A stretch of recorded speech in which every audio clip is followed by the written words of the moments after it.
Hi guys, this is Wire again for Remains of the Day. Um, I'm not okay. Fine, let's just go. Let's go with it. So this is Remains of the Day, where I talk about three different things that you thought were noteworthy, amazing, strange, right about notable about the week, and talk about them because that's what fun is life if you can't talk about the different things that happen to you. So that's about that's all that's all this show really does. And if I look weird or anything like that, it's probably my fault, so you can make fun of me. Anyway, uh yeah, that's entirely beside the point. Let's get down to the list then. So the first thing down here is painting. Painting basically is you know how I find it weird that people spend so much time going about getting paintings, having them around, and doing all these weird stuff with, just having paintings around.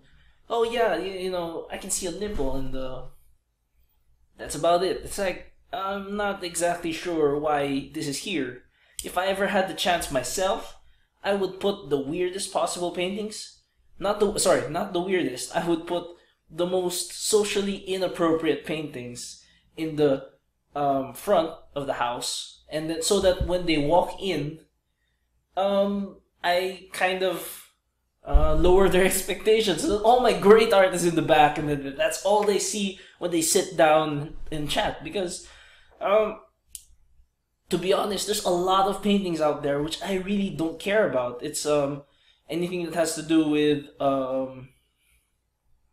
really old cultures or otherwise not very noteworthy things kind of irritates me. And when the theme itself is very hard to state with, it's just a bunch of blocks. Abstract art, that's the word I'm looking for. Abstract art can only I think the problem with those is I don't consider them not art. I just have a problem with when it's abstract art and you don't give a title. Because I'd rather there be a direction to the thought, some sort of direction. Like give me a bone, give me something to work with, because I'm not a mind reader, and I don't think it's the right mindset. I don't think it's proper if you're trying to make a piece of artwork and you don't at least give something to work with, because if you leave everything into interpretation, then somebody might just throw it away because they missed it, and that's a shame because your art might be wonderful, your art might be great, but unless you can make it even the tiniest bit, just a hint somewhere, at the tiniest bit accessible, you run into a lot of problems. So that's me and the paintings and whatnot. Also, don't put paintings of people's faces everywhere, because that's even creepier when they're all staring at you. I would much rather creepier art that does not involve real people staring at you. If to be totally honest, or absolutely no art at all, that's completely fine. It's not. It's not. It's you don't. It's not that you don't have class when you don't have any paintings. It's just you're very practical, and I can respect that.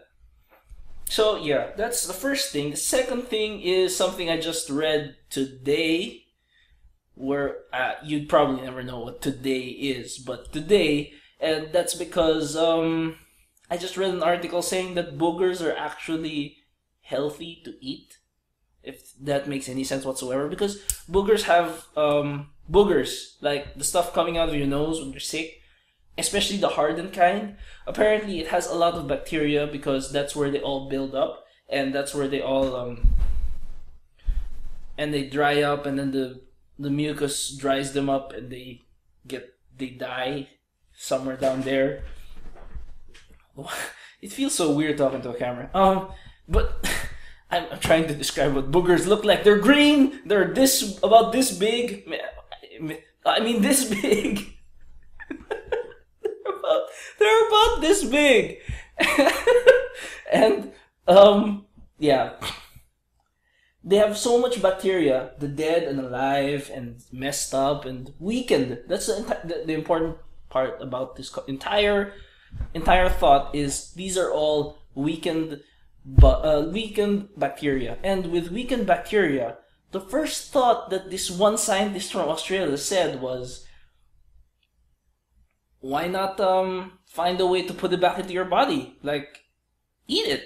Because I'm not sure you're aware of this, but vaccines run on the same principle. They get a weakened strain of virus or bacteria, and they put it back into your bloodstream because that way the white blood cells will understand how to fight a certain virus. It'll be weaker, but it'll be the correct style. The way that it interacts with the body will be the same. It'll just do it it's just because it's weaker that your body will be more prepared for future cases when that happens. And I think in a way, I guess it's completely fine, but do I don't think you should encourage kids to go around eating dry boogers.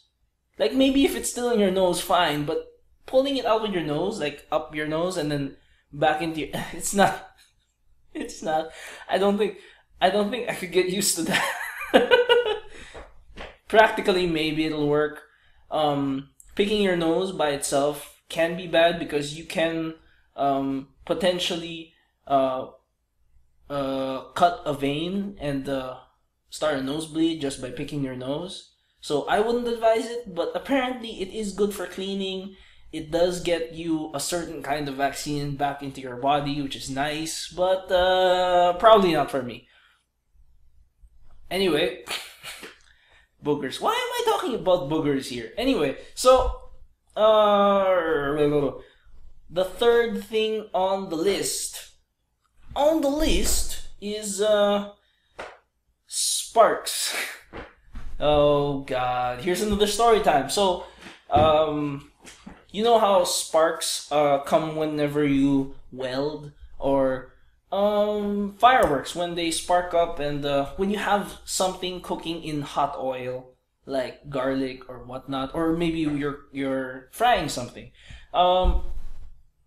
That frying sends out these little bits, like, you know, popcorn when it pops and tries to get out of the heat. Is kind of scary. Yeah, you could say it's scary, and it hurts sometimes when it's really hot oil and gets on you and scares you like that. So those kinds of thoughts, they're always running in my head when I think of embers and sparks, because I know embers don't really hurt. Like, they might be warm to the touch, but otherwise it's not really that painful. Painful. And yeah, it's just I used to be very afraid of embers. Like, whenever people were doing with their grinding, or when you're grinding or when you're welding shit, and I just find it's really irritating to me to stand near them and go, don't kill me, don't set me on fire, don't set, but yeah, it's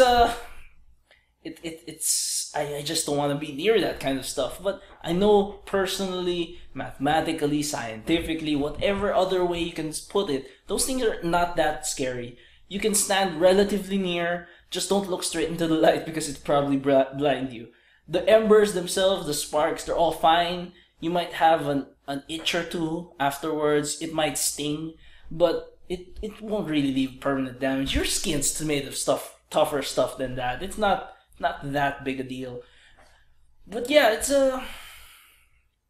maybe it's the speed, maybe it's the intensity at which it does things that scares me. But personally, I'd rather completely avoid the thing than ever have to worry about it. So that's a thing.